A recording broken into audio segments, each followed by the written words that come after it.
can lead away. All right. Well, thanks so much. I appreciate being with you tonight.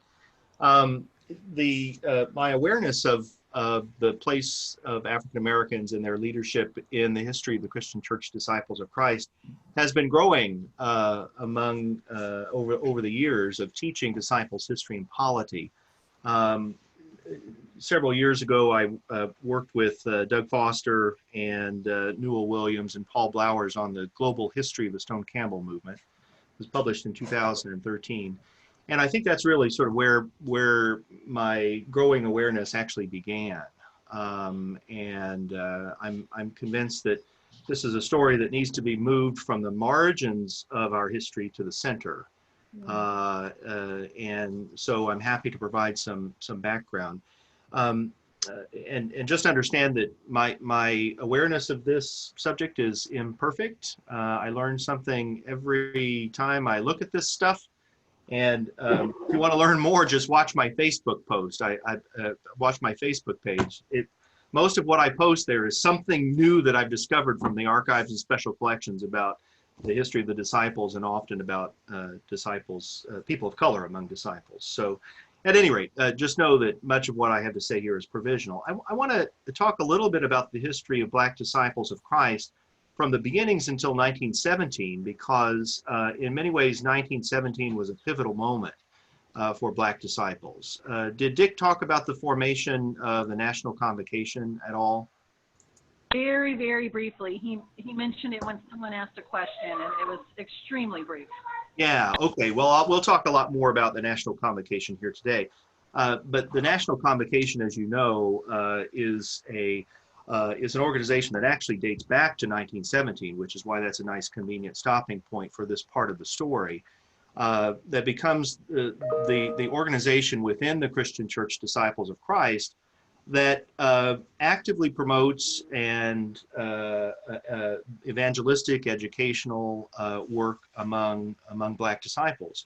When it was formed in 1917, it was sort of the culmination of a number of efforts, not of cooperation between Black and white disciples, but rather an assertion of the autonomy and freedom of Black disciples. And so it takes on the character of a prophetic organization. And I'll say more about that here in just a moment.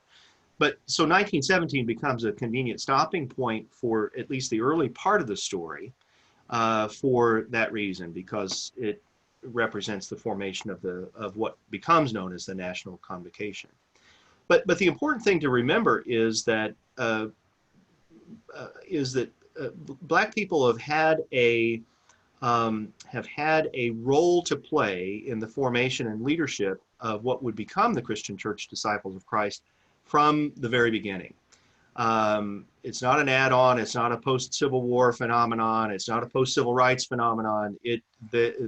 Black folks have been a part of the movement from the very beginning. And so it's important to recognize that as a central part of our story. Let me say just a very quick word about my use of the word Black in this presentation. It's, in some scholarly circles, it's common to talk about African Americans. And I'm not opposed to that, obviously. But I've chosen to use the term Black because we're not simply talking about persons of African descent living in America, right? Especially in the more recent history of the Christian Church Disciples of Christ, we are looking at Black people who have actually come from the Congo or from Haiti, right? Who are part of the immigrant communities among Black disciples. And so I use the word Black primarily because I see it as a more inclusive term than African American, more relevant for our contemporary situation, right? And so that's the reason I choose to use the word Black instead of African American. That question usually comes up at some point, so I thought I would just indicate that now. So let me begin by talking a little bit about the early development of Black disciples. It is most certainly the case that there were Black people at Cane Ridge, which is the very beginning of what would become the Christian Church Disciples of Christ.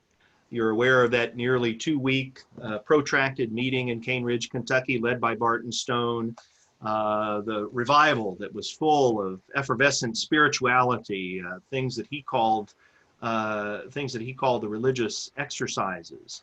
We're familiar with that story, but what we may not be as familiar with is the fact that there undoubtedly were black folk at that revival. In fact, there was most certainly a black Baptist preacher from Louisville by the name of Peter Durrett, who was one of the main preachers at the Cane Ridge revival. And so, at this point, there was no such thing as the Stone Campbell movement. So the fact that even a black Baptist was there at the sort of birth of the Stone Campbell movement is actually quite significant. But we also know that there were black people at the Cane Ridge revival because there were all kinds of complaints about that. The detractors of this revivalism were eager to point out the fact that one of its most scandalous features was the fact that black and white people were worshiping together, right? And so that tells us very clearly that the black folk were actors, if you will, at the very beginning of this movement. As the movement starts to take shape in the early 19th century, we're talking about the 1810s and 1820s, patterns of involvement of black people in the emerging Stone Campbell movement begin to develop. Patterns looked something like this. Most black people who got involved in the Stone Campbell movement were involved with predominantly white congregations. That shouldn't surprise us in some ways. That was common among many of the revivalist denominations of early national America. And so it's also true of the disciples of Christ. However, very early on, there were also, certainly by the 1830s, there were congregations that were predominantly, if not exclusively, black as well. And in just a moment, I'll name some of those. But I think it's important to realize that the formation of the Brush Run Church in 1811, which is widely considered to be the very first congregation of the Stone Campbell movement. Alexander Campbell himself was the pastor of the Brush Run Church shortly after his arrival in the United States. And that Brush Run Church had black membership from the very beginning. So not only at Cane Ridge, but also by the 18-teens, black people are already beginning to emerge as not just part of, but also leaders of the Stone Campbell movement. It is the case that when black people were involved in predominantly white churches, there were restrictions about the kinds of roles that they could play. Certainly, they were not permitted to be ordained as elders. They were generally not permitted to preach to mixed race audiences. Mostly they served as deacons and in some cases as custodians, which that's not surprising in this context. Nonetheless, this is involvement for certain. As early as the 1830s, as I mentioned a moment ago, there were congregations that were predominantly black that started to be formed within what would become the Disciples of Christ. Among the earliest was the Pickerel Town Church of Christ. The Pickerel Town Church of Christ that was in, I forget the name of the county, but it's in Ohio, not far from Cincinnati. Not surprising, Cincinnati was a hotbed of abolitionist activity very early on, so that shouldn't surprise us. It's imaginable to me that the Pickerel Town Church of Christ was composed mainly of formerly enslaved persons who had escaped from the South to the free North. That's not unimaginable to me at all, although there's very little way to demonstrate that. Another key congregation that emerged as an independent black congregation very early was the Midway Christian Church in Midway, Kentucky. It is a congregation that is still active. You can actually go to Midway, Kentucky and go worship at Midway Christian Church. It is almost exclusively an African-American congregation. But Midway in particular was a congregation of deep historical significance because a preacher a black preacher of the mid-19th century, a man by the name of, you guessed it, Alexander Campbell, not to be confused with the Scots-Irish immigrant Alexander Campbell, but a man who is referred to in the literature as Black Alexander Campbell, was one of the earliest preachers at the Midway Christian Church in Kentucky. Later on, Preston Taylor, the founder of what would become the National Convocation, was the pastor at Midway. So this is a really historic congregation. It's quite a small congregation these days, but still very important for the movement. So by the 1830s, 1840s, and certainly by the 1850s, you start to have both African-American or black members and participants in predominantly white churches, but you also have independent black congregations beginning to emerge as well. Certainly by the time of the U.S. Civil War, there are a number of black evangelists operating in the Stone Campbell movement, most of whom we know only by name. We know almost nothing about them. Their names appear in the records. They're identified as Negro evangelists, but that's about the best we can get as far as the records go. We know of a man by the name of Peter Lowry, who was a black evangelist operating in and around Nashville, Tennessee, who would become a central figure in the founding of a historically black college and university in Tennessee, in Nashville. Darn it, I'm not going to come up with the name. I will in a minute. It'll hit me here in just a second. But Peter Lowry, one of these black evangelists that we know by name. The record gives us maybe a dozen such men. They were all men at this point, as black evangelists or Negro evangelists among the disciples. By the beginning of the U.S. Civil War in 1861, there were about 7,000 black disciples in the United States, which represents about 1.5% of the total membership of the Stone Campbell movement at this point in its history. And so it's a small, but I think a very significant presence for black disciples. Most of those 7,000 were involved in mixed race congregations, but there were about 3,000, 2,500 basically is the estimate, that were involved in independent black congregations or predominantly black congregations. So as unsatisfying sometimes as the historical record is around these items, there are bits and pieces that you can pick up from here or there and begin to construct a narrative of black disciples even before the U.S. Civil War. And I think that's an important thing for us to recognize. Let me stop there and find out if you have questions or observations about what I've said so far. I don't want this to be a monologue.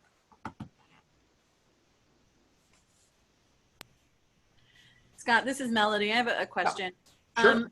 Do you know if Cane Ridge and Rush Run, were those the only two churches around that time of early 1800s that were integrated in at least some way?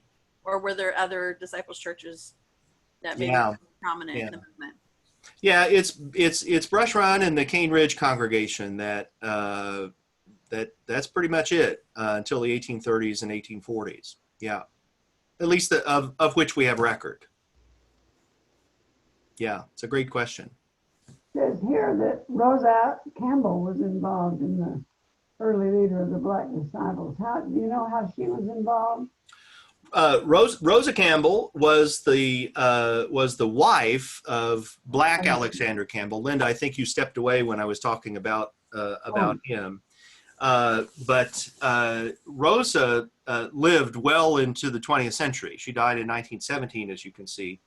And she herself was quite a vigorous evangelist, an advocate later advocate of women's rights, including the right of women to vote. So here's a very progressive woman. And you can see that she was she had some sort of physical disability. This is the only picture of Rosa that is extant, that at least that I know of. And so she also suffered from some kind of physical debility as well. But a powerful early leader of Black disciples.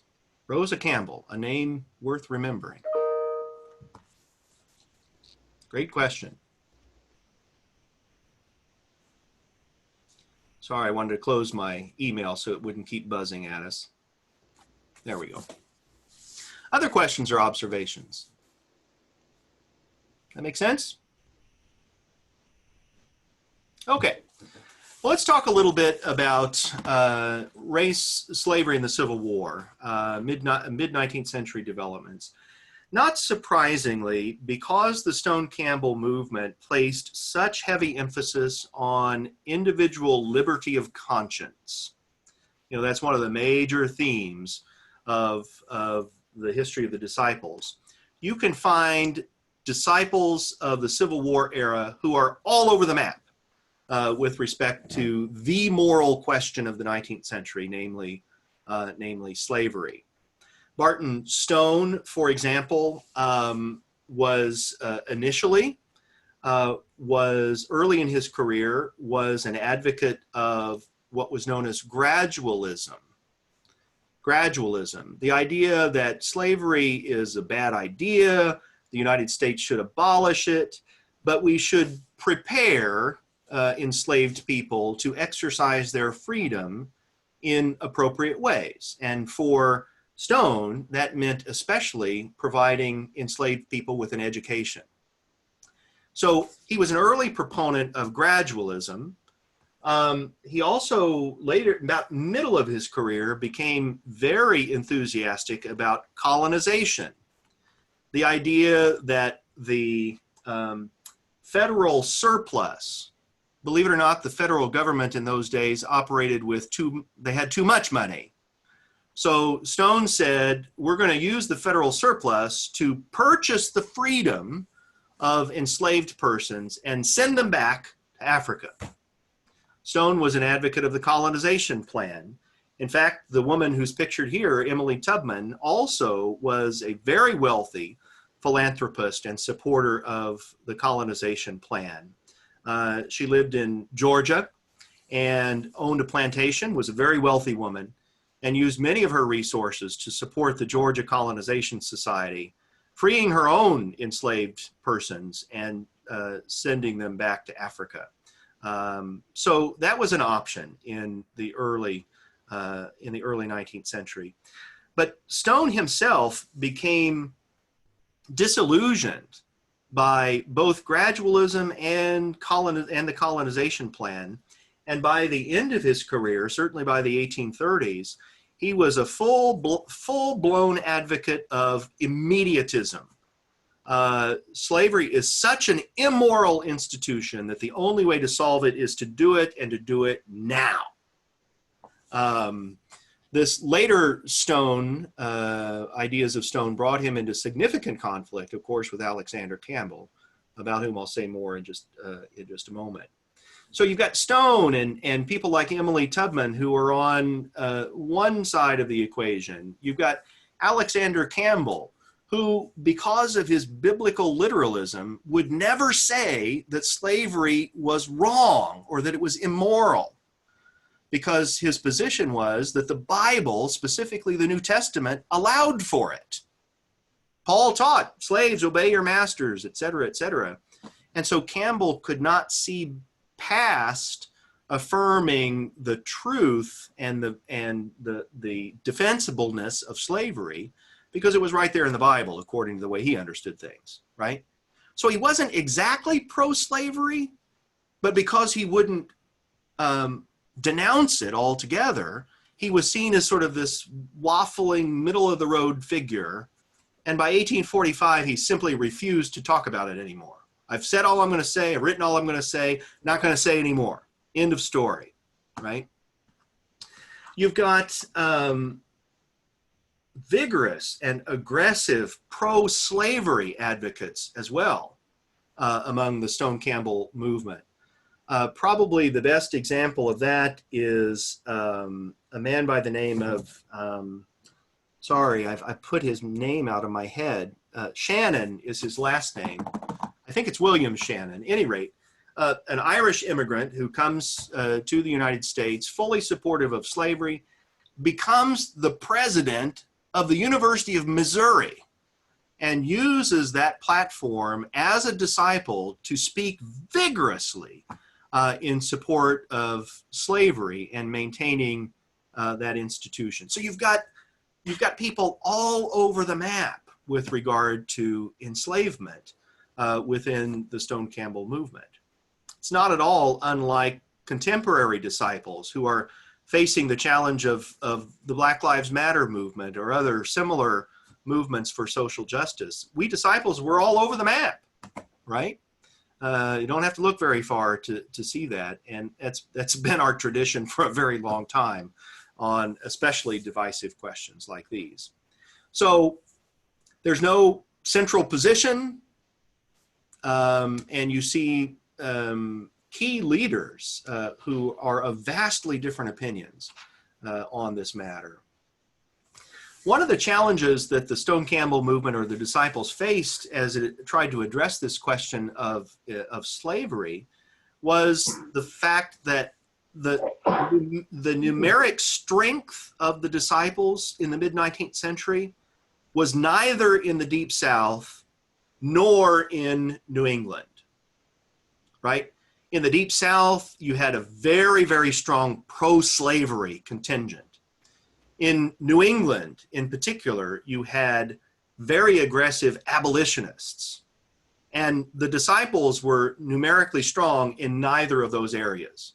Disciples were very numerically strong in those middle states, those border states, as they were known, where enslavement was a particularly divisive issue. Places like Kentucky and Missouri, what would become West Virginia and Virginia. These are middle of the road states, right, where these questions are vigorously debated. And so they were in our movement as well. We disciples, we like to say that we weren't like the Baptists and the Presbyterians and the Methodists. We never split over slavery. Well, part of it is because we weren't big enough really to split at that point. But the other part of it is we postponed our split until after the Civil War. We just split later. And there was a geographic dimension to that split in ways that we could talk about another time. So the sectionalism that would eventually lead to the U.S. Civil War doesn't quite apply to the disciples in a way because of the areas of numerical strength. I've already mentioned the American Colonization Society, its plan, and so disciples, again, like Emily Tubman, were supporters of that plan, at least early on. There were a number of very strong abolitionists among the disciples, and I should probably mention them as the alternative to James Shannon, not William Shannon. See, I told you it would eventually come to me. A good counterpart to James Shannon would be someone like Ovid Butler. Now that's a name surely Indianapolis disciples know. Who's Ovid Butler?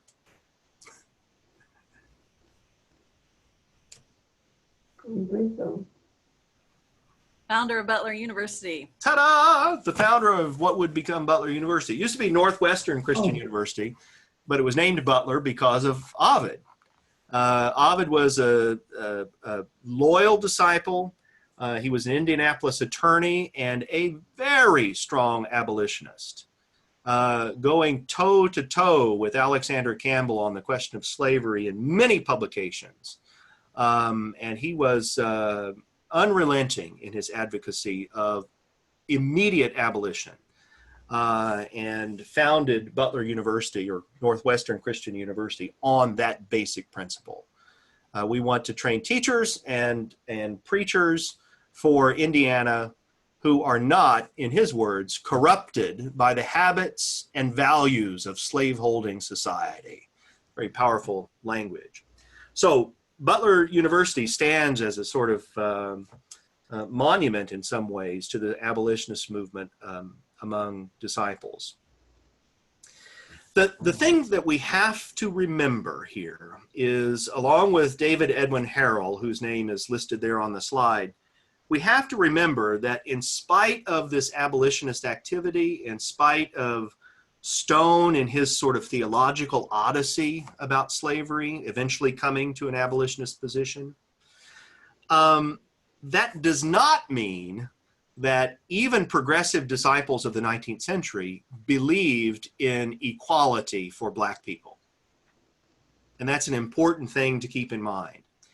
David Edwin Harrell, I think, is exactly right that 19th century disciples, even the progressive ones, still very clearly believed in the superiority of the white race. No doubt about it. Even someone like Ovid Butler. And so while we want to lift up the progressive nature of some disciples in this context, we should not make the mistake of assuming that that made some 19th century disciples champions of equity and inclusion and diversity, at least not as defined by our contemporary values. Does that make sense? All right, thoughts or observations about that? I know I'm going pretty quickly here. You may have just answered my question, but I was curious about the American Colonization Society and folks like Emily Tubman and their interest in sending Black people back to or wherever they were sending them. Was it, so it doesn't sound like it was this really good gesture of, equity and, sorry that this happened to you and we want you to be able, it was, what was the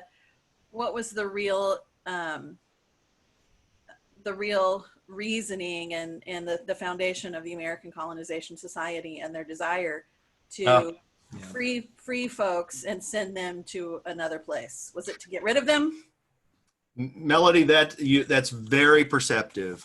Even advocates of the American Colonization Society, like Emily Tubman, spoke of this as, forgive me, as the Negro problem, right? It's the Negro problem that has to be solved in some way. And so at least one strain of impulse for the American Colonization Society was to, rid the nation of what was perceived to be a problematic institution. It wasn't philanthropic in that sense. It was sort of like, okay, we got to solve this problem somehow. Now, a little bit more about, the mechanics of it. Most of you are probably aware that what is today the nation of Liberia was founded by the American Colonization Society. Land was purchased from the English colonialists at the time. And this nation was carved out for the purpose of repatriating formerly enslaved people from the United States. That was the whole point. Of course, the challenge there, among the challenges is you're taking a population that has been born and raised in the United States by and large, sending them back to a place that they know nothing about. And the biggest problem was disease. Most who were sent back, repatriated to Africa, to Liberia in particular, died of yellow fever. They couldn't survive. Of course, early 19th century people didn't understand the microbiological aspects of all of that, obviously. But it doesn't change the fact that it was the American Colonization Society was a dismal failure. The ostensible reason was this: you're going to gather up your best and your brightest, your most Christian people, and you're going to send them over to colonize Liberia, and it will become an outpost for the Christianization of Africa. Yeah, that worked out really well. If I remember my history correctly, did they also not by choice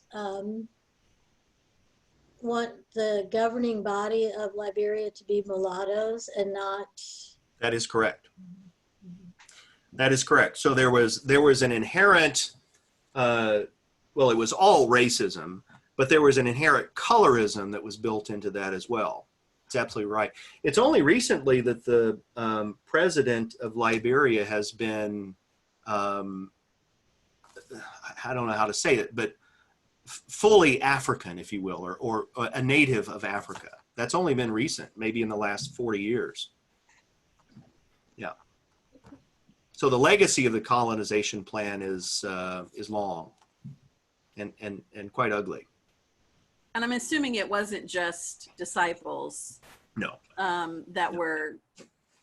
I'm assuming that similar plans were being enacted through other religious communities and early denominations. Almost all evangelical communities in the 19th century supported some.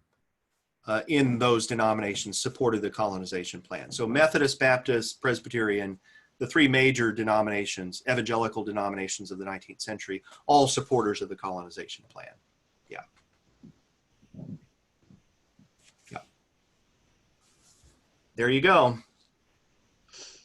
Let me give you a couple examples of independent Black congregations that were developed even in some cases even before, but certainly during the Civil War era.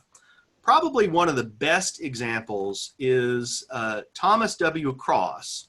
And in this rather fuzzy picture, but it's about the only picture of Cross out there, you see him sitting right in the middle of the picture.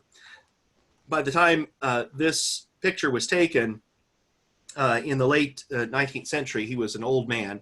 Most of the people standing and sitting around him are his own members of his own family. But Thomas W. Cross was born in Virginia in 1826 to, and this was obviously very common in those days, to an enslaved woman, a Black woman enslaved, and a white man who was her owner. Okay, and so he was biracial. And as Thomas W. Cross grew up, his father, the white man, wanted him to grow up in a territory where he would be free. And so he sent his son, who was about 16 or 17 at the time, sent him away from Virginia to live in southeastern Ohio, just north of the Ohio River, where he began to establish a life for himself. And then the Civil War came. He served in the Union Army to fight against the Confederate Army, to fight for the abolition of slavery. But even in the Union Army, he was paid at half the rate of a white soldier because he was considered Black. So he spent 2 years fighting in the U.S. Civil War. And following that, he took what little money he was able to put together from serving in the Army. He got married, and he moved to Mecosta County, Michigan in 1869. Mecosta County, Michigan, if you do a Google map search, you'll see is, at least certainly in 1869, was the middle of nowhere. And he began farming 120 acres. Meanwhile, as he and his wife began to have children, there were no schools in the territory to provide an education to his growing family. And so he and his wife decided to establish a school. Out of that school grew a congregation of the Stone Campbell movement, which had been the faith of his childhood, of his father, the slave owner. One of the most remarkable features of the Wheatland Church of Christ in Mecosta County, Michigan, was the fact that Black folk, multiracial folks, and Native Americans were all welcome both in the school and in the church. It was a multiracial, multi-ethnic community from the very beginning. The church needed a building. And so Thomas W. Cross mortgaged his home in order to purchase the supplies to build the Wheatland Church of Christ, a building that is still standing. It was built, I think, in 1892, and it is still standing. It is still used by the Wheatland Church of Christ as a place of worship. But out of this man and his immediate family grew this very early example of a congregation committed to racial equality and to inclusion. It's really a rather remarkable story. That's about the extent of what we know about the Wheatland Church of Christ. Identified as a disciple congregation until early 20th century, when it became a non-instrumental Churches of Christ, but still very much a part of the Stone Campbell movement. That's just one example. I'm going to give you a couple more here in just a moment, but you can see that very early on, when Black people and people of color among the disciples are left to their own devices, they can do amazing work. In the late 19th century, as we'll see here in the story that I'm about to tell, when white structures of denominationalism start to creep in and try to control this, things don't go so well. More about that in just a moment. Is his wife white? His wife was biracial. His wife, significantly younger than him, is sitting to his right in this photo. Yeah. It's a remarkable story. I wish we knew more about it, but that's what we know. One of the developments among the Stone Campbell movement that has particular relevance for Black people is the development of a group known as the Church of Christ, Disciples of Christ. The Church of Christ, Disciples of Christ. As if we don't have enough titles running around in our movement to get confused. Here's an example of an almost exclusively African-American expression of the Stone Campbell movement. To understand the development of the Church of Christ, Disciples of Christ, we have to go back a little further. Just immediately following the American Revolution, a leader among the Methodists, the early Methodists, a man by the name of James O'Kelly, started a movement that emphasized congregational autonomy. Now, if you're a Methodist with an Episcopal structure, right, you got bishops and hierarchy and all that sort of stuff, all of a sudden you start saying, no, the local congregation has all the power and authority. Well, that's a rather different model of church all of a sudden that you're advocating, right? Well, O'Kelly was he drank in the independence and resistance of the American Revolution. And so he advocated congregational autonomy. He called them Republican Methodists. Now, they weren't politically Republican because there wasn't such a thing in those days, right? But they were Republican Methodists. The power lay among the people. It was a popular movement, if you will. And so O'Kelly's movement gained the attention, particularly of Thomas Campbell. And in 1833, Thomas Campbell made a tour of North Carolina, where the O'Kelly movement had taken shape, and heartily approved of what was going on among the O'Kelly movement, not just the congregational autonomy, but Thomas Campbell was particularly impressed because O'Kelly insisted on doing evangelistic work among enslaved Africans. That was part of his new understanding of church in the wake of the American Revolution. And so early on, these Republican Methodists began to emerge in relationship to the emerging Stone Campbell movement, the disciples. So there was frequent contact with Thomas and Alexander Campbell. Alexander Campbell made a tour and heartily approved of what was going on. But this group very quickly outgrew its white origins and became almost exclusively African American, became almost exclusively Black. They adopted many of the tenets of the emerging Stone Campbell movement: congregational autonomy, baptism of a repentant believer for the remission of sins, Lord's Supper celebrated every Sunday.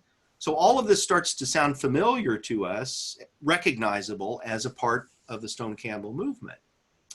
But they also borrowed a number of practices from developing black traditions in the Deep South.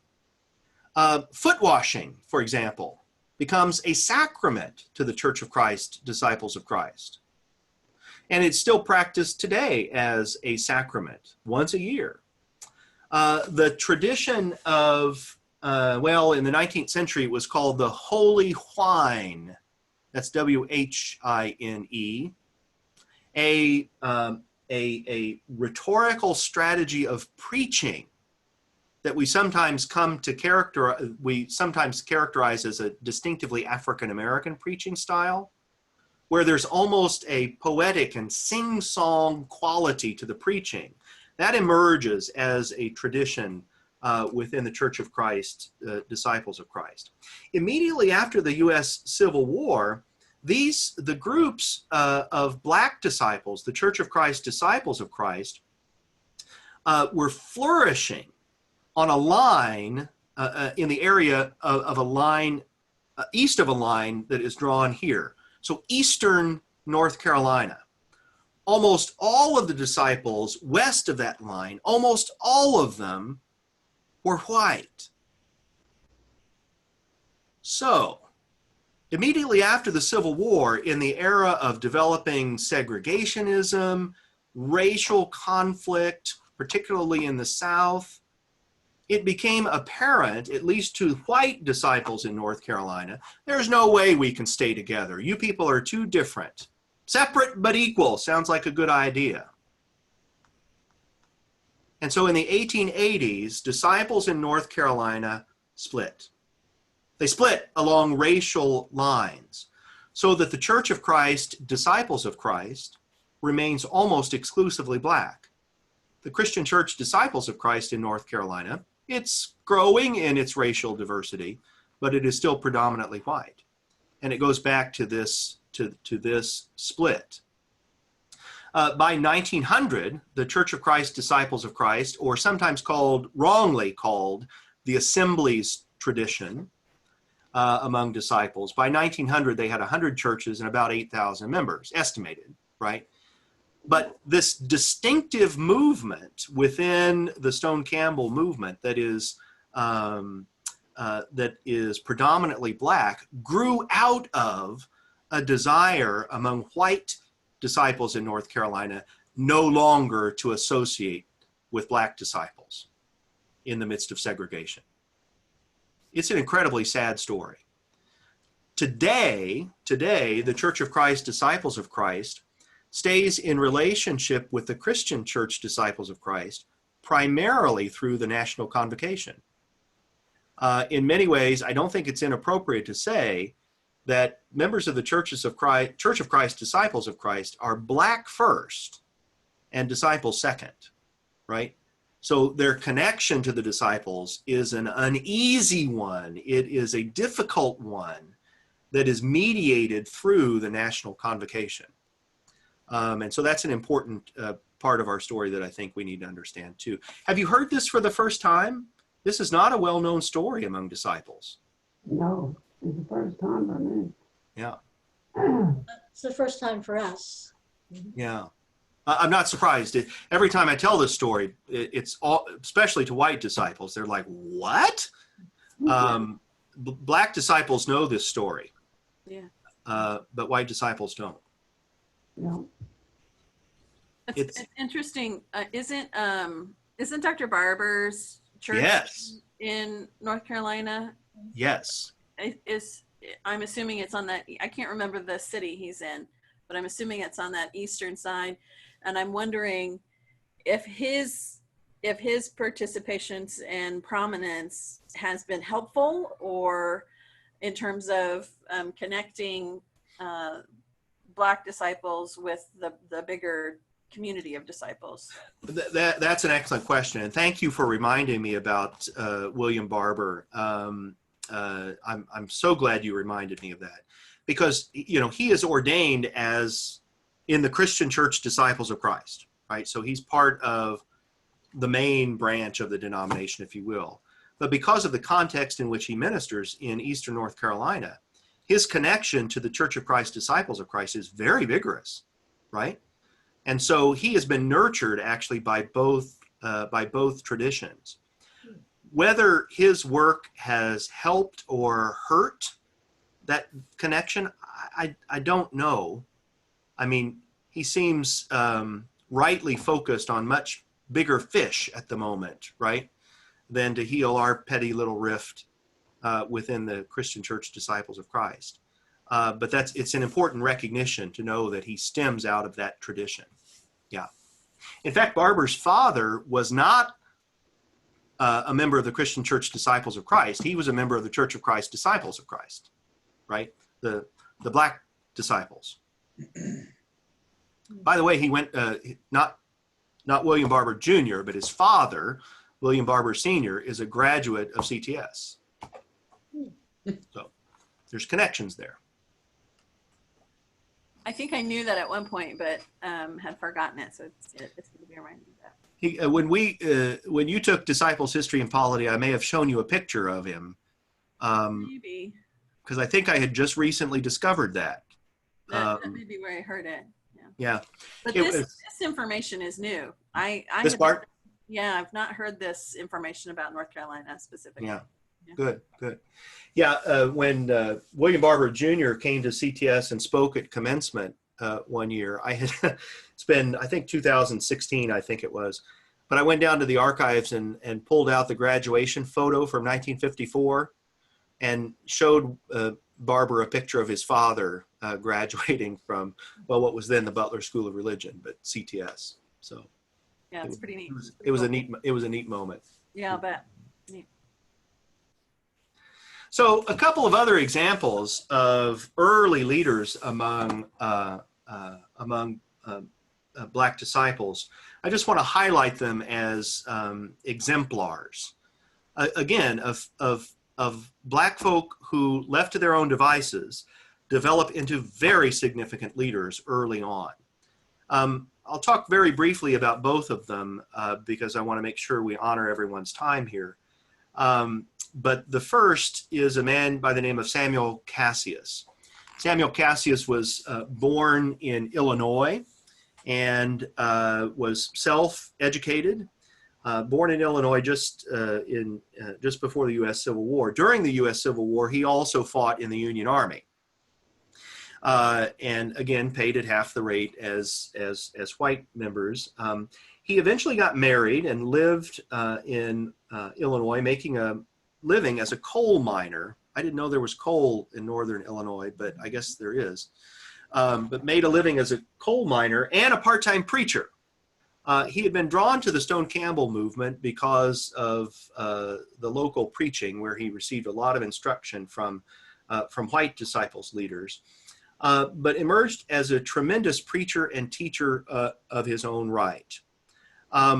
When at the turn of the 20th century, specifically in 1907, when Oklahoma first was granted statehood, Samuel Cassius moved with his wife and I think 13 children.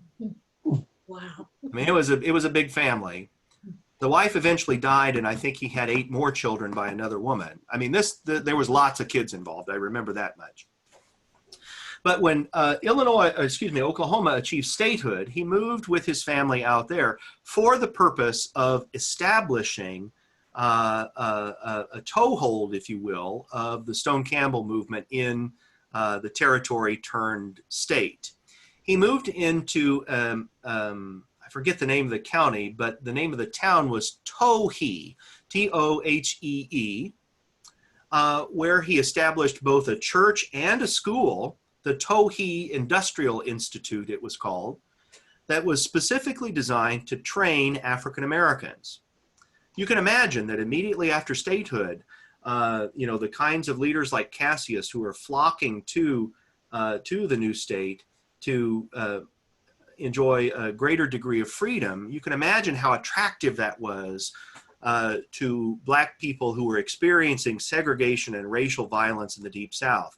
They simply moved to places like Oklahoma, where they can interact with leaders like Samuel Cassius. Not surprisingly, the local clan in Tohi did their very best to discourage Samuel Cassius. They burned down the Tohi Industrial School. They burned down his house, not once, but twice, in an attempt to sort of curtail his activities. He became all the more resolute that Protestantism in the United States, including the disciples, were fundamentally racist.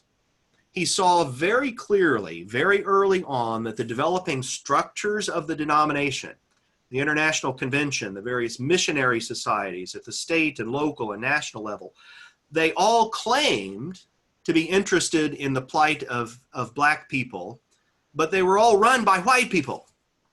And he regularly pointed out that as early as 1910, he was saying, there's a problem here, right? You can't claim to address the problems faced by African Americans or black people if you white people are the ones making all the decisions. So he was a very aggressive prophetic leader among the disciples. He was in Oklahoma, not far from the epicenter of the Tulsa race riot of 1921. You've seen that all over Facebook, and you've seen a lot of coverage of that, so I won't need to go into those details. He was absolutely demoralized by what happened in the Tulsa race riot of 1921. He packed up his family, he moved to California, he left the disciples altogether because he said we were hopelessly complicit in the developing racism. He became a leader of the Churches of Christ because of the radical congregational polity. There were no structures that were oppressive to black people because there were no attempts by white people to control black congregations like there was among the disciples, at least according to him. Very, very, very vigorous and prophetic in his denunciation of the white supremacy, what we would today call white supremacy, among early organized work of what would become the Christian Church Disciples of Christ. Another really good example of a black leader from this same era is, of course, Preston Taylor. Preston Taylor was born into slavery, but eventually became free, served as a drummer in a bugle corps during the U.S. Civil War. Following the war, received an education and became pastor of the Midway Christian Church. At the time he was pastor of the Midway Christian Church, a railway company wanted to build a railroad that passed right through Midway, that linked Virginia and Illinois, I think it was. I don't remember the details on it. But the railway company came to Preston Taylor because of his reputation as a leader in the community and said, we want you to basically manage this project for us. And so he recruited a lot of local labor, many of them African American, to help build the railroad that continues to run through Midway, Kentucky. The company was so pleased with his work, his management of this project, that they offered him a job as a project manager for the railway company. He said no, because his call was to preach in the developing Christian Church Disciples of Christ. Eventually, he and his wife Ida moved to Nashville, Tennessee, where he helped to found and pastor two predominantly black congregations in the Nashville area. He also started a funeral home and cemetery called the Greenwood Funeral Home and Cemetery. You can still go to Nashville and visit both. He became an extremely wealthy man. And in fact, by the 1920s, was listed among some of the wealthiest men in the United States. Very few black people made that list, but Preston Taylor did, because of his entrepreneurial spirit and his service to black folks. Because the Greenwood Cemetery and Greenwood Funeral Home promised first-class funeral and burial services for blacks. Think about that. Nashville, Tennessee, in the 19 teens and 20s. Greenwood Cemetery is almost an exclusively black cemetery. And he quite literally made a fortune in providing first-class funeral and burial services for black folk in central Tennessee. Taylor didn't hoard that wealth for himself. He developed schools. He sponsored missionary societies. He did everything he could to advance the cause of black disciples in Middle Tennessee. And he was a tremendous force behind the formation of what will become the National Convocation. And I'll say more about that in just a minute. Not nearly as radical, not nearly as prophetic as a Samuel Cassius, but his speech at the formation of the National Convocation, short but extremely powerful, and an indictment of white supremacy among disciples at the time. So I'm trying to just give you a few examples of people and churches among black disciples of the late 19th century, early 20th century that sort of fills out the picture of black contributions to the disciples. Questions about Taylor, Cassius, or Thomas Cross, or any of the folks I've talked about? These persons are endlessly fascinating to me. I think it's amazing. They're stories I've never heard before. Well, I'm glad you're here to hear them now. Yeah. I think, I don't know that I have a question per se, but I am just astounded when I look at the dates and think that was less than 100 years ago that these folks were providing leadership in these ways, these arenas. There's, a member of our congregation that was alive when these gentlemen were alive. Yep. And it feels, on one hand, like ancient history, and on the other hand, like yesterday. It must have been like yesterday, because it was not that long ago. And I'm just taken aback by that. Yeah. In 2017, I put together a photo exhibit, a physical photo exhibit, to celebrate the 100th anniversary of the National Convocation, the formation of the National Convocation. Put it up at CTS during the time when General Assembly was in Indianapolis, and people came out to see this exhibit, and I was amazed at the number of people who came to see this exhibit and started pointing out and saying, I know who that is. And so the photos that I was there with notepad in hand, right? Taking notes on what these people knew about the people in these photos. And so, Melody, this is just to highlight the very point you're making. This is recent history. Yeah, absolutely. This is living memory. Yeah. Yeah. It's breathtaking, really, to think about. Yeah. I'm always amazed at the perseverance of people to thrive in that way against all odds. I mean, all odds. To have everything burned over again and to not give up. It's just amazing.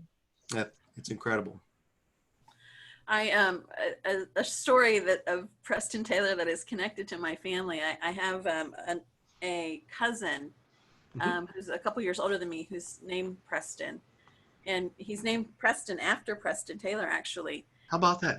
Because my uncle, my cousin's father, always has been in the funeral industry, and they live in Georgia, and somehow through his education, he did some education in Nashville, and was very familiar with Greenwood, and decided to name his son Preston after Preston Taylor. But he did not realize somehow that Preston Taylor was black. He always Preston Taylor was white, and my uncle is a racist hillbilly from backwoods Georgia. And he had, I wasn't there when this happened, but I heard that when he found out that Preston Taylor was black, he was distraught about what to do with the naming of his son. And they kept his name as Preston because, he's a couple years old at the time.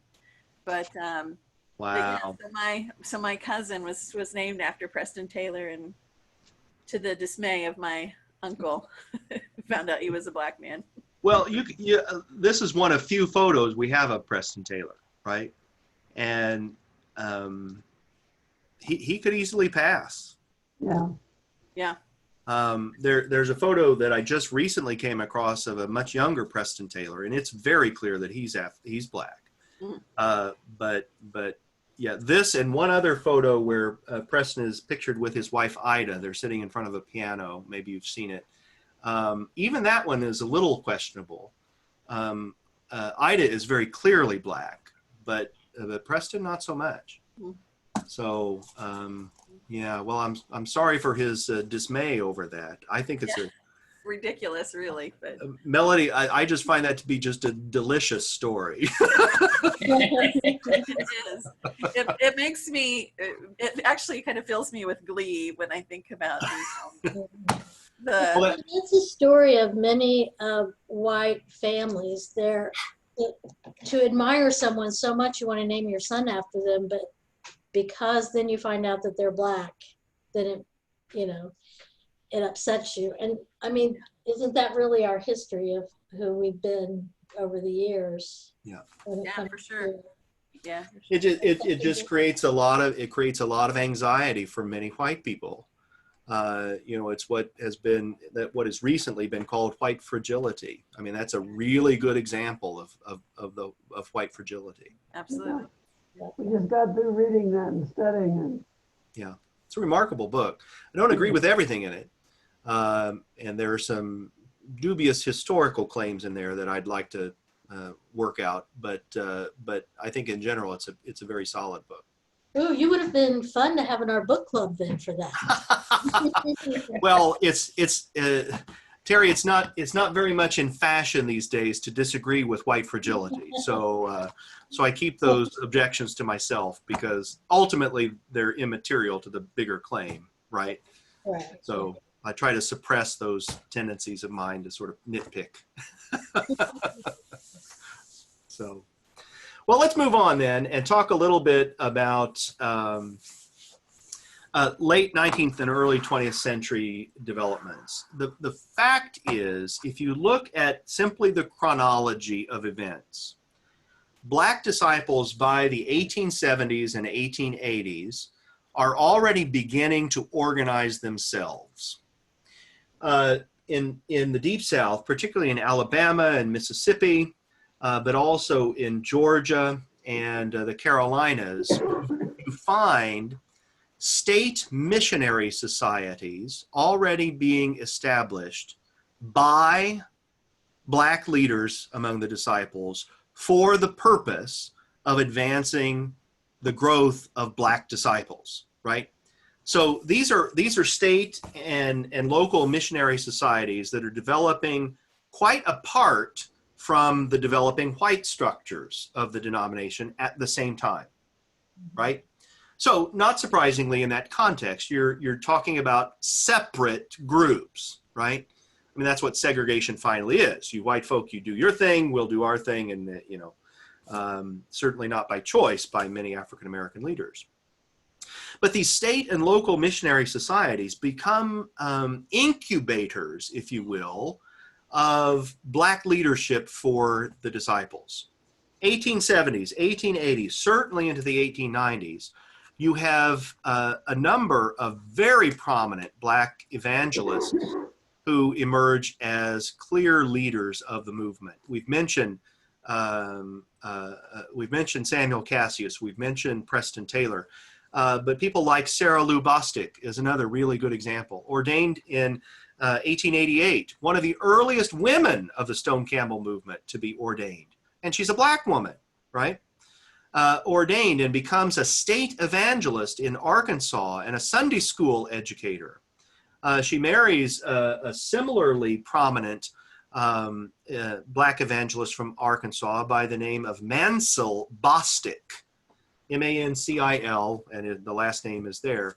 But Sarah Lou Bostic and Mansell, her husband, were a powerful evangelistic couple throughout Arkansas, Oklahoma, Texas, even Louisiana. Many black disciple communities that still exist there owe their very origins to the work of Sarah Lou and Mansell Bostic. Another really good example of black evangelist of this same time period, you hear almost nothing about. A man by the name of H.W. Brayboy, B-R-A-Y-B-O-Y, Brayboy, right? Brayboy was the organizer of the Alabama State Christian Missionary Society. He was the founder of several schools for black children in the Reconstruction era, supported exclusively by black disciples. So education, church planting, all of these things were part of the state and local missionary societies, raising up leadership like the Bostics, like Brayboy, like any number of others who could be mentioned. We're getting to the era, the 1880s, 1890s, where the record is a lot stronger. And so we know more about these people than we did of some of the earlier leaders. Did you say Sarah Lou was ordained in 1888? 1888, yes. Just like it says, you see it on the slide? Yeah, yes. I see that now. But she was only 20 years old then? Only 20 years old. That's amazing. Isn't that cool? Now, funny story, well, not funny, tragic in some ways, about Sarah Lou's ordination. She was ordained by black disciples in 1888. Her ordination was not recognized by white disciples for another 4 years. So some sources say she was ordained in 1892. I prefer to think she was ordained in 1888, right? But that's just part of the story, right? I mean, that's part of our tragic story of our relationships between black and white disciples in this era. What's the Negro work of white disciples? Ah, we're getting right. We're moving on to that point just now, Linda. You're eager, right? Well, you can see that the phrase Negro work is in scare quotes, and that's for a reason. White disciples referred to this as Negro work. All of a sudden, in the 1880s and 1890s, as white disciples were beginning to organize themselves into state and local missionary societies, even national organizations, all of a sudden there were a handful of people who said, wow, look at the growth that's going on among black people, among black disciples. We really ought to figure out a way to incorporate all of that into our developing structures. Huh. Isn't this the very thing that Samuel Cassius complained about? Yeah. And here it is, it's happening. So in 1895, the International Convention, which would become eventually the General Assembly, the International Convention of the Disciples of Christ formed, are you ready for this? The Board of Negro Evangelization and Education. Guess who ran the Board of Negro Education and Evangelization? White people. All of white men, although there was a sprinkling of women involved, right? So yeah, all of a sudden, after this board is formed, all of these existing schools and churches, there was an attempt, sometimes successful, sometimes not, of sort of absorbing that evangelistic and educational work under the umbrella of the Board of Negro Evangelization and Education. A classic example is a school in Alabama called the LUM, L-U-M, Graded School. It was founded by Brayboy back in the early 1880s and was an exclusively black school, black teachers, black leadership, training for both teachers and for preachers to serve black communities. Well, not surprisingly, the LUM Graded School in rural Alabama had money problems. Big surprise, there wasn't enough money to keep it going. So where did Brayboy and his colleagues go to try to find support? They went to the Board of Right. Negro Evangelization and Education. The task of assisting the Lum graded school was passed off to the Christian Women's Board of Missions. And so the women who were dramatically successful in raising money, most of them white women, dramatically successful in raising money to support the school, were glad to do so with several provisions. Yeah. Of course. Can you name some of the provisions? I bet you can. Sure, I'm sure that white people had to start being in charge. At least partly. Yeah, there had to be a mixed faculty. There had to be a racially mixed board of governors. The name had to change. It was called the Alabama Christian Institute. Hmm.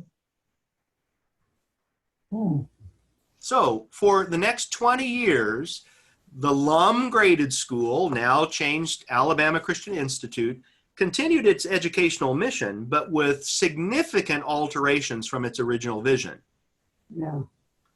All of a sudden, in 1923, the Christian Women's Board of Mission, which has now been absorbed into the United Christian Missionary Society by that point, said, gee, the public schools in Alabama are of sufficient quality now to serve black communities that we're going to close the Alabama Christian Institute.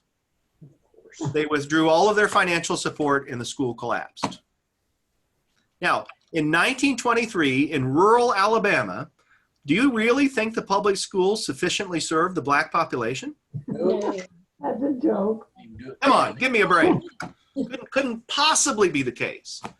But that story repeats itself again and again and again among disciples and their work and the uneasy work between black leaders and white leaders among disciples. I so wanted this portion to be a happy ending, but it's not. Oh no. This is the Reconstruction era. There's nothing happy about race relations in the Reconstruction era. Nothing. This is the reality that people like Michelle Alexander and Ibrahim Kendi and others are screaming at us about to become aware of and understand that all of this is lurking in the background of Black Lives Matter and similar movements for racial justice. It's all back there. And believe me, black people know these stories. It's the white people who don't know them. Yeah. It's an uneasy truth that nobody wants to talk about. Yeah, that's exactly right. That is exactly right. You're off camera, dear. Get in here. I'm glad you're there. I heard the disembodied voice. He was eating his supper at one point, so he didn't want to eat in front of everybody. Oh, we appreciate that.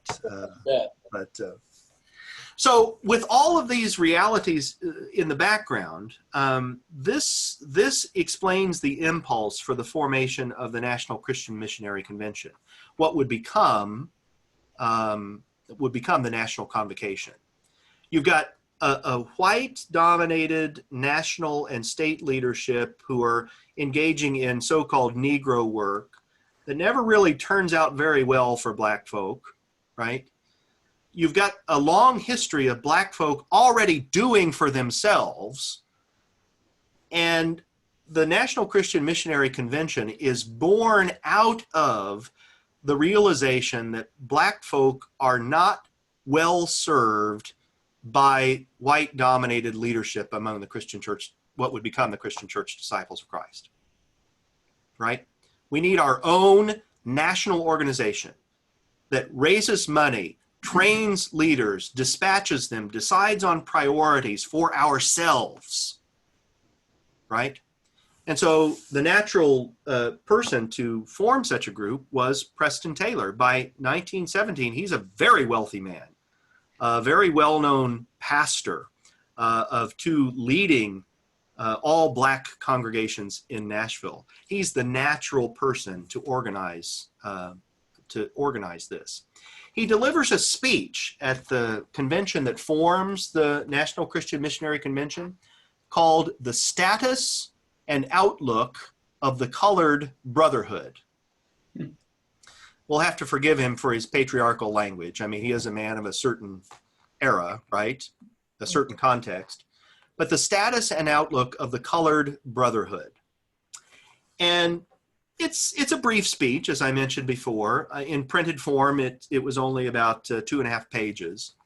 But he lays out all of these things, the reasons that the National Christian Missionary Convention is required. He says, look, all of the things that we've already said. Look, we did a good job organizing ourselves early on. These white organizations came in to help us, and it's been disastrous.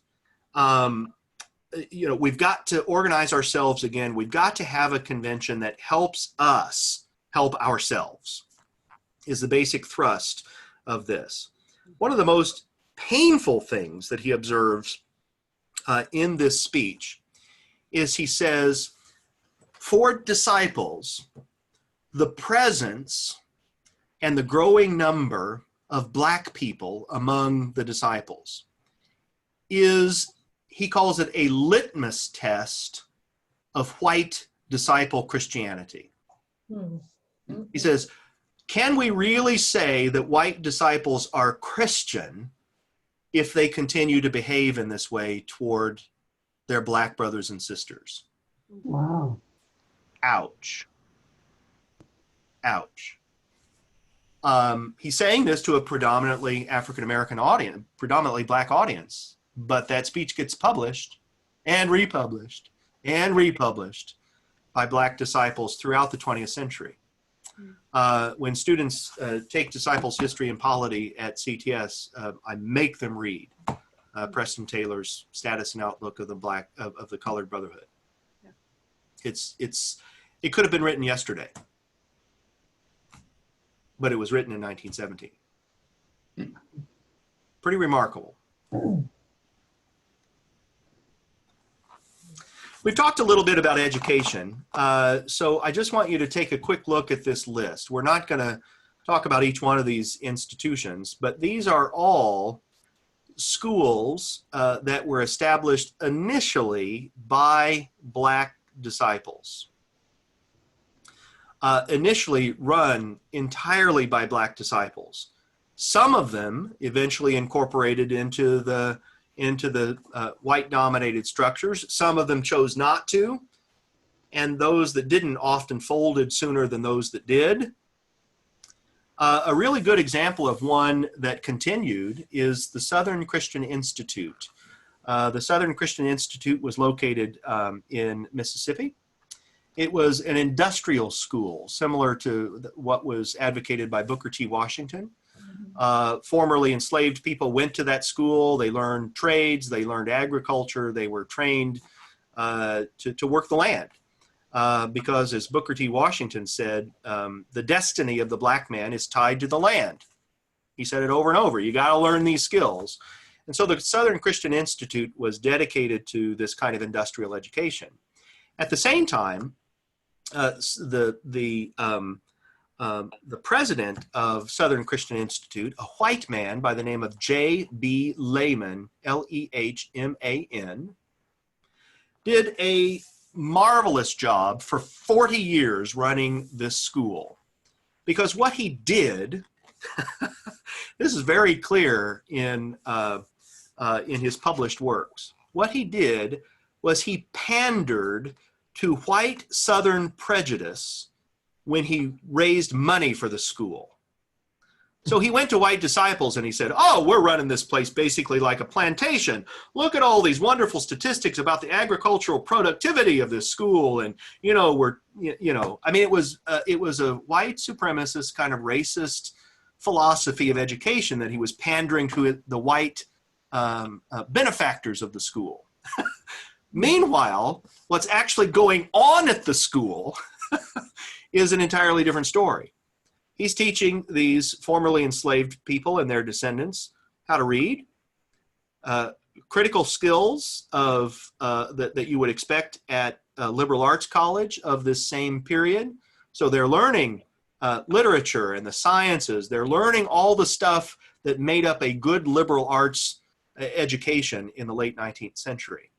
In fact, you know who wrote the charter for the Southern Christian Institute in connection with J.B. Lehman? None other than Ovid Butler.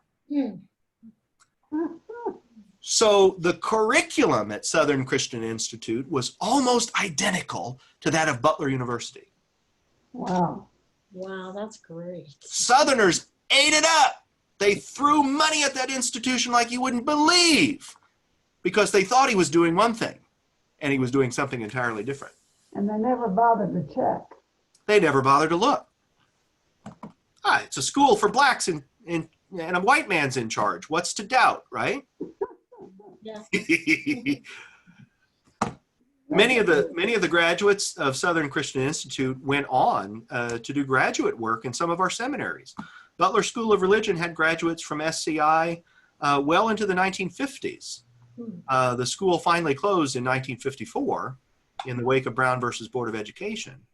But for 75 years, this was a school of the disciples that offered among the best education available to black disciples. A remarkable story. It's really cool. Yeah, needs to be written up more than it has been. Yeah.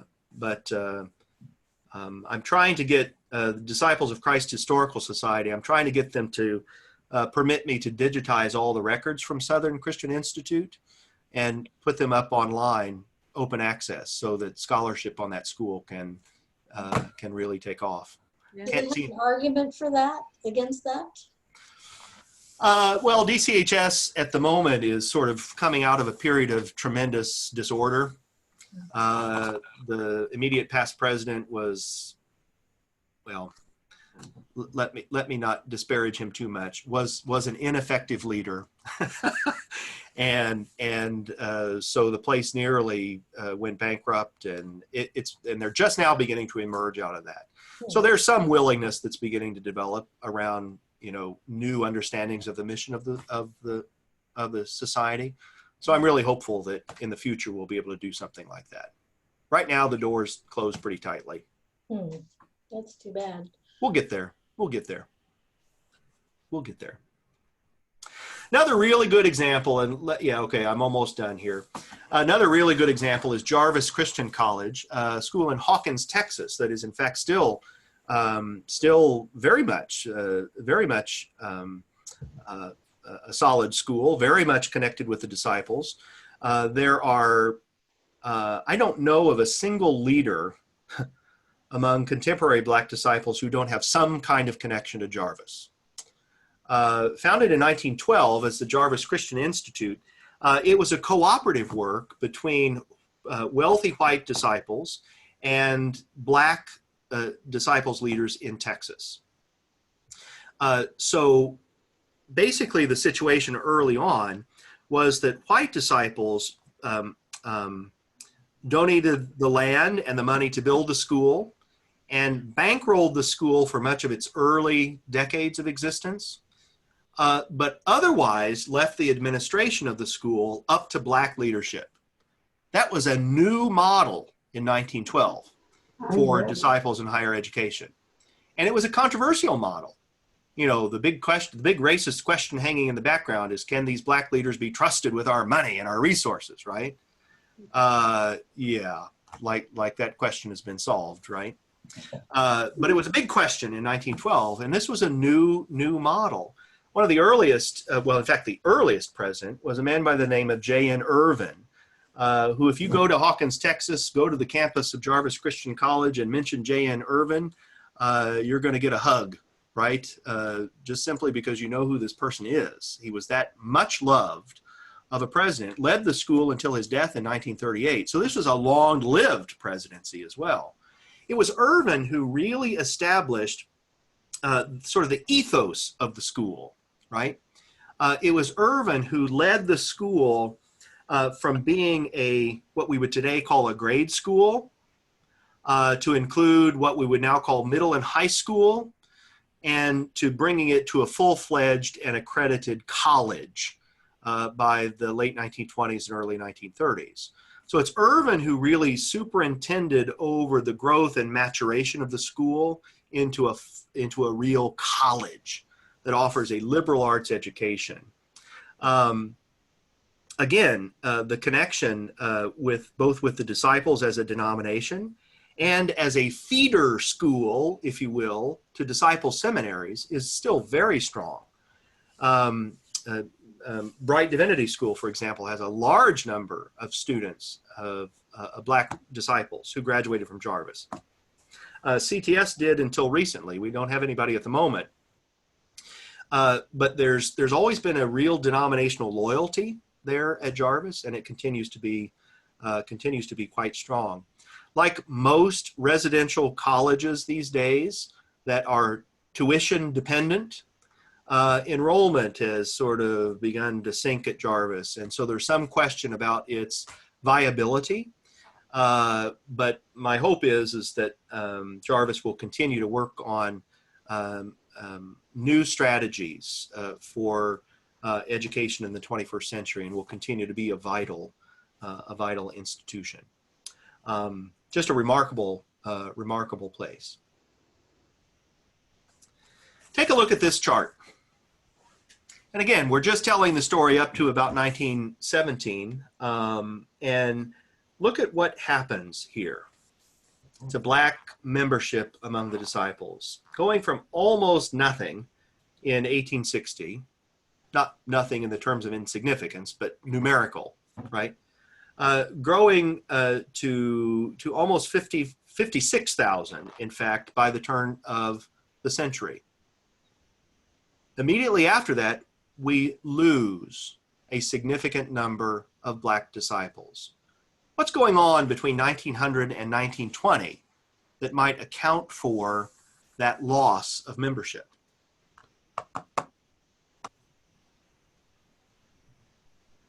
Racism. Yeah. Can you be more specific, Linda?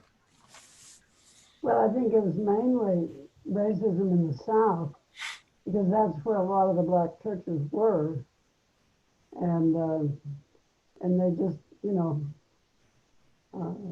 I can't blame them for not wanting to stick around.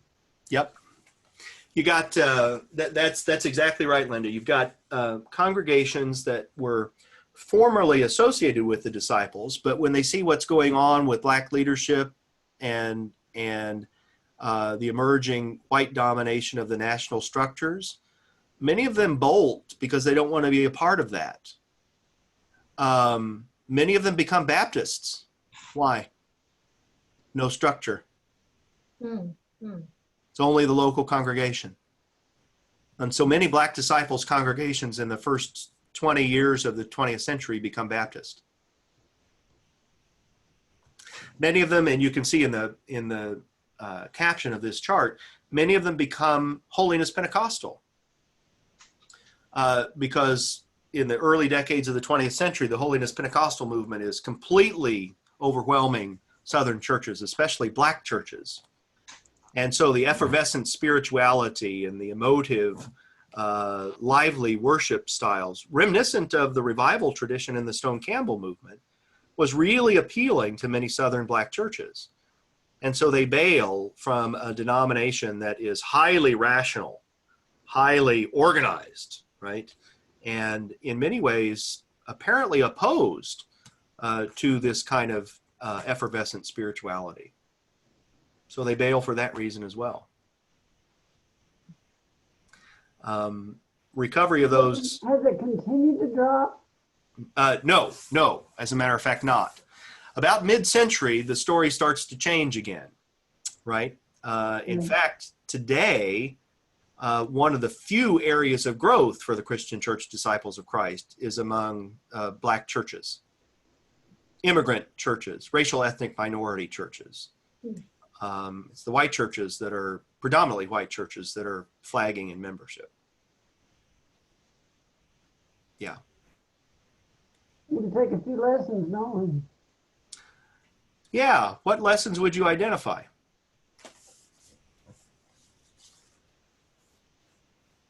Not sure. See what the Black churches are doing. Yeah. For one thing, and I think especially in the last 15 or 20 years, this has really been happening, say, at General Assembly, right? The worship experiences are much more reflective of the breadth and the diversity of the disciples than they ever have been, right? So Black disciples who go to the General Assembly finally see their traditions as a part of the corporate worship that includes everybody. Think about how empowering that has to be, right? Think about how meaningful that has to be. The election of Terry Owens, for crying out loud. I mean, that's the obvious one, right? Yeah. The prominence of William Barber among the leadership of and being a spokesperson for the disciples is, I think, an important signal. So for me, Linda, one of the lessons is recognizing the presence and the contribution that Black folk have made to the disciples and helping to embody that in our corporate life together. I think that's a critical move. Yeah.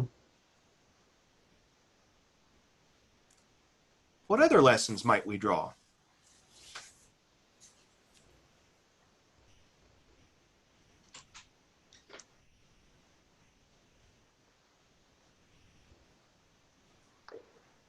I think it's still the Sunday morning is the most segregated time of the week in churches. And I have some ideas, but I don't know really why that is. And I'm sure it's not just disciples, it's in all Protestant churches. Yeah. Well, does it have something to do with how churches keep families coming through the week rather than just that Sunday morning? I think that's the case, and I think there's been a reluctance among white congregations to be welcoming to people of color, either in terms of programming, in terms of worship experience, in terms of openness to leadership. I think that contributes significantly to the continued segregation, and I don't want to be mistaken to think that that's strictly a white problem. King would be the first person to point out that Black churches do the same thing. Yeah. Right? The question is why? Why can't we open ourselves up to the other? This is one of the reasons that I think what's happening at General Assembly is so important. I mean, you've got a committee that says, here's the way we're going to do this, because it's going to be where everyone is going to see themselves reflected somewhere, right? And it might feel a little top down and autocratic, but I think in the end it accomplishes a lot that individual congregations are simply unwilling to do on their own.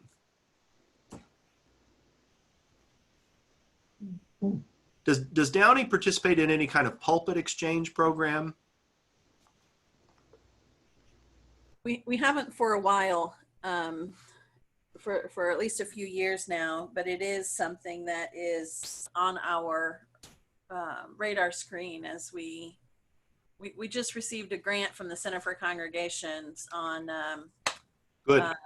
How, being an anti-racist congregation. Excellent. Establishing racial equity within our midst. And so part of that grant gives us the opportunity to explore things like a pulpit exchange and to be able to use resources, to be able to use funds to help support that endeavor, and to help support the opportunity for Black leadership in our midst, and redesigning worship in a way that feels more inclusive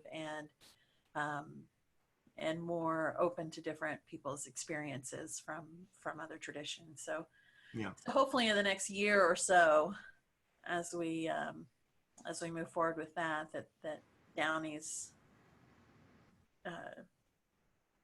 will see some positive changes in that front and be a little bit more inclusive and truly cross-cultural. Yeah, and forgive me, Melody. I don't know the context well enough. So if you think I'm totally all wet and off base, please tell me. Right. Okay. But let me.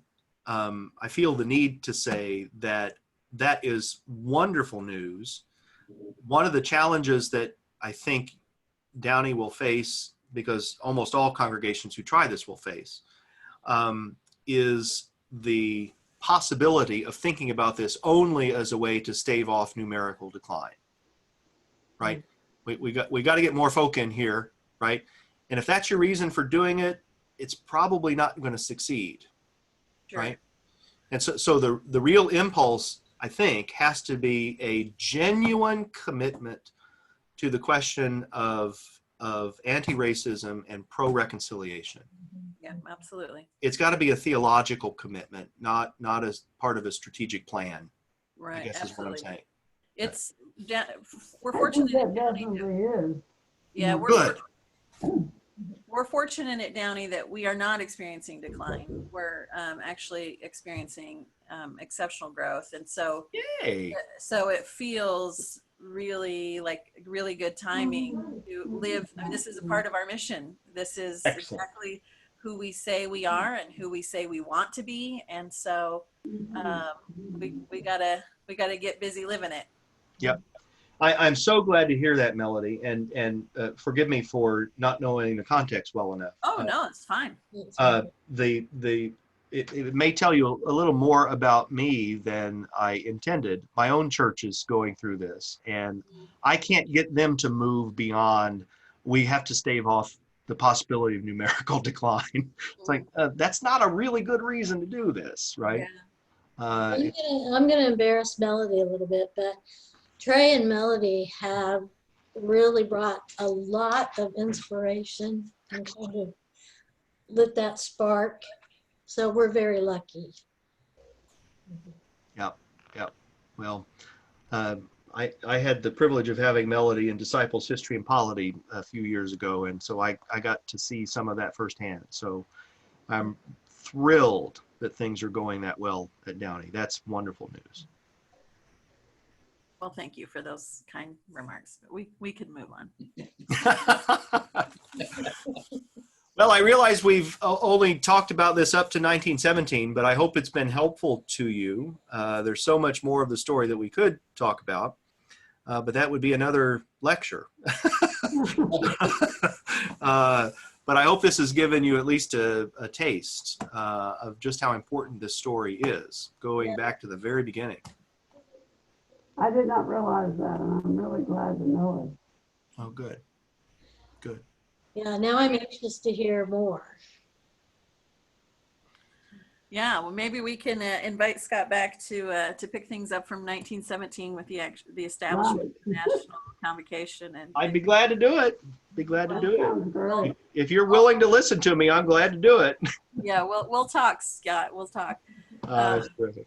I'm going to be super excited to share this with some folks who wanted to participate who couldn't, because I feel it's really important for us to know this part of our history, to be aware of some of the amazing people who did incredible work well before their time, and to be aware of the folks who were like wet blankets on the fire of Christ burning within the hearts of our Black folks. So yeah, so I'm super excited to share this with more folks, and very grateful, very, very grateful, Scott, that you were able to do this for us. Thank you. I'm glad to do it. This is part of my calling. I have the privilege of getting paid to do this kind of research and to get excited about it. So it's part of my job to share it, and I'm happy to do it. Thank you. Thank you. We will talk about a second installment and see if we can learn a little bit more. So Well, that just means I'll get lost in the archives again. So okay. that's nothing new. So Breadcrumbs, that'll help you out. there you go. Right. Bye, everybody. All right. Thanks so much for your time. Good to be with you. Thank you so much for Thank joining you. us. Thank you everyone for being here. Have a great night. Take care. Bye-bye. See you, everybody.